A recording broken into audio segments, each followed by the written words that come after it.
ሰላም ጤና ይስጥልኝ የአዌቱ ዜና አድማጮቻችን፣ የዕለቱን አበይ ዜናዎች እንደሚከተለው አቀርባለሁ። ቻናሉን ሰብስክራይብ በማድረግ የጀምሩ ቤተሰብም ይሁኑ።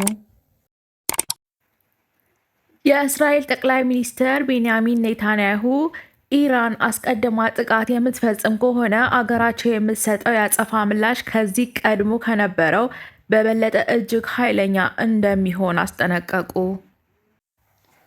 ኔታንያሁ እንዳሉት ለኢራን መሪዎች ይህንን እናገራለሁ፣ የምታጠቁን ከሆነ ነገሮች ዝም ማለታቸው ላይ እንዳትተማመኑ ሲሉ በማህበራዊ ሚዲያ ገጻቸው ላይ በለጠፉት ቪዲዮ ተናግረዋል።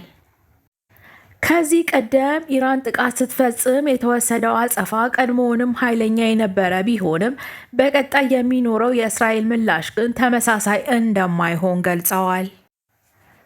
አንድ አካል ሲያጠቃን በሁለት እጥፍ መልሰን የማናጠቃባቸው ቀናቶች አልፈዋል ሲሉም ተደምጠዋል። ይህን በኢራን የክፋት ጥምረት ላይ አድርገነዋል። ሊጎዳን በሚፈልግ ማንኛውም አካል ላይ ማድረጋችን እንቀጥላለን። የምናደርገው እንደዛ ነው በማለት በቪዲዮ መልእክታቸው ኔታንያሁ ተናግረዋል። የአውሮፓ ህብረት የአየር ትራንስፖርት ደህንነት ተቋም የአየር መንገዶች ጦርነት ባገረሸበት የፋርስ ባህረ ሰላጤ አካባቢ ባሉ ሀገራት እና የባህር ክልሎች ላይ እንዳይበሩ አስጠነቀቀ። ከባለፈው ሳምንት ጀምሮ አሜሪካና ኢራን እያካሄዱት ባለው ጥቃት ሳቢያ ጋብ ብሎ የነበረው ጦርነት ከተባባሰ በኋላ ወሳኙ የባህር ላይ መተላለፊያ ሆርሙዝ ተዘግቷል። አሁን ደግሞ የአውሮፓ የአየር ትራንስፖርት ደህንነት ተቋም የመጓጓዣ አውሮፕላኖች በባህሬን፣ በኩዌት፣ በኳታር፣ በአረብ ኤሚሬት እንዲሁም በባህረ ሰላጤ ላይ እንዳይበሩ አስጠንቅቋል። ተቋሙ እንዳለው ተገማች ያልሆኑ ወታደራዊ ሁኔታዎች ጥቅም ላይ እየዋሉ ያሉ ሚሳኤሎች፣ ድሮኖች፣ ተዋጊ አውሮፕላኖች እና የአየር መከላከያ ስርዓቶች በአንድ ላይ በቀጠናው በሚደረጉ የአየር ትራንስፖርት በረራዎች ላይ ከፍተኛ አደጋ እንደቅነዋል።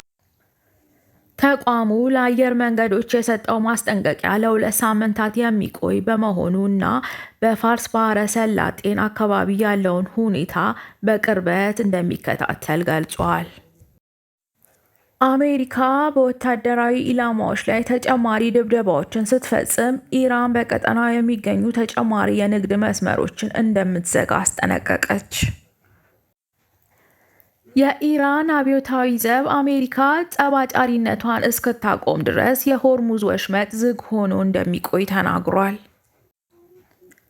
ከቅርብ ቀናት ወዲህ በአሜሪካና በኢራን መካከል የተቀሰቀሰው አዲስ ጦርነት ለዓለም ምጣኔ ሀብት ወሳኝ የሆነውን የባህር ወሽመጥ እንቅስቃሴ አልባ አድርጎታል።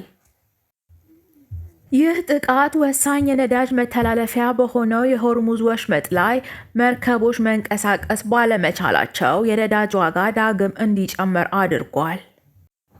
የአሜሪካ ጦር ማዕከላዊ እዝ ሮብ ማለዳ የተፈጸሙ ጥቃቶች የኢራን ጦር በንግድ መርከቦች ላይ ተጨማሪ ጥቃት መፈጸም እንዳይችል በማድረግ አቅሙን ያዳከሙ ናቸው ሲል አስታውቋል።